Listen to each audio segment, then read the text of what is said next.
क्या आप जानते हैं कि इस साल शारदीय नवरात्रि कब से शुरू हो रहे हैं? किस दिन किस देवी की पूजा होगी? घट स्थापना का शुभ मुहूर्त क्या है? और सबसे जरूरी, नवरात्रि के 9 दिनों में हमें क्या करना चाहिए और किन कामों से बचना चाहिए? तो अगर आप नहीं जानते हैं तो बने रहिए हमारे साथ, क्योंकि आज हम आपको देने वाले हैं नवरात्रि से जुड़ी हुई हर महत्वपूर्ण जानकारी। तो चलिए सबसे पहले बात करते हैं तारीख की। देखिए, पंचांग के अनुसार इस साल शारदीय नवरात्रि की शुरुआत सोमवार 22 सितंबर से हो रही है और इनका समापन जो है विजयदशमी यानी कि 2 अक्टूबर को होगा।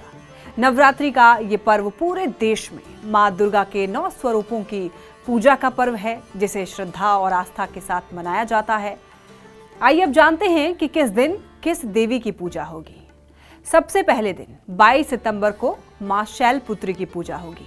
उसके बाद 23 सितंबर को दूसरा दिन, उस दिन माँ ब्रह्मचारिणी की आराधना की जाएगी। और फिर 24 सितंबर को जिस दिन तीसरा दिन होगा, उस दिन माँ चंद्रघंटा की पूजा होगी। फिर 26 सितंबर चौथा दिन माँ कुष्मांडा की पूजा। 27 सितंबर को 5वां दिन माँ स्कंद माता की पूजा होगी और 28 सितंबर को छठा दिन यानी माँ कात्यायनी की पूजा। इसके बाद 29 सितंबर को 7वां दिन रहेगा और माँ कालरात्रि की पूजा होगी। 30 सितंबर के दिन 8वां दिन होगा और माँ महागौरी की पूजा होगी। और 1 अक्टूबर को 9वां दिन रहेगा, माँ सिद्धिदात्री की पूजा की जाएगी। इसके बाद 2 अक्टूबर को दशहरा यानी कि विजयादशमी का पर्व मनाया जाएगा। अब बात करते हैं घट स्थापना की। इस साल घट स्थापना का शुभ मुहूर्त 22 सितंबर को सुबह 6:09 से 8:06 तक रहेगा। वहीं अभिजीत मुहूर्त की बात करें तो 11:49 से 12:38 तक है।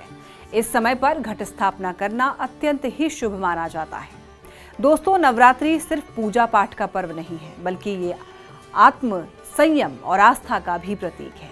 इन 9 दिनों में हमें कुछ खास नियमों का पालन करना चाहिए। सबसे पहले घर की स्वच्छता का ध्यान रखें, खास करके रसोई और पूजा स्थल बिल्कुल साफ होने चाहिए। दूसरा, भोजन सात्विक होना चाहिए। व्रत रखने वाले जो हैं फल, मेवे, मखाने और दूध का सेवन करें, और जो व्रत नहीं रख रहे हैं उन्हें भी प्याज लहसुन से परहेज करना चाहिए। तीसरा, घट स्थापना और अखंड ज्योति जलाना शुभ माना जाता है। और चौथा, अष्टमी और नवमी के दिन कन्या पूजन जरूरी है।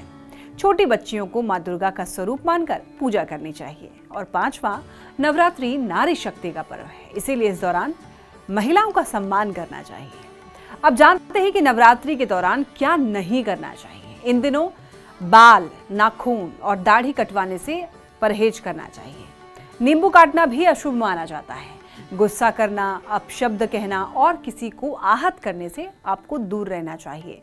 देखिए, काले कपड़े पहनने से आपको बचना चाहिए नवरात्रि के दौरान, और इसके बजाय कोशिश करें आप कि लाल, पीले या हरे रंग के वस्त्र धारण करें। और सबसे जरूरी, मांसाहार, शराब और नशे जैसी चीजों से आपको पूरी तरह से परहेज करना है। नवरात्रि का व्रत सिर्फ धार्मिक दृष्टि से ही नहीं, बल्कि स्वास्थ्य की दृष्टि से भी काफी महत्वपूर्ण है।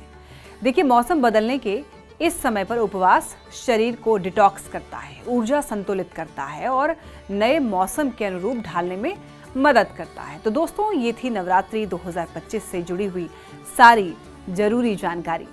तिथि, देवी पूजन क्रम, शुभ मुहूर्त और करने ना करने वाला काम। अब आप हमें ये बताइए कि इस बार नवरात्रि में आप कौन कौन से नियम अपनाने वाले हैं, और आप 9 दिन का व्रत रखते हैं या सिर्फ पहले और आखिरी दिन व्रत रखते हैं? हमें कमेंट करके जरूर बताइए। जय माता दी।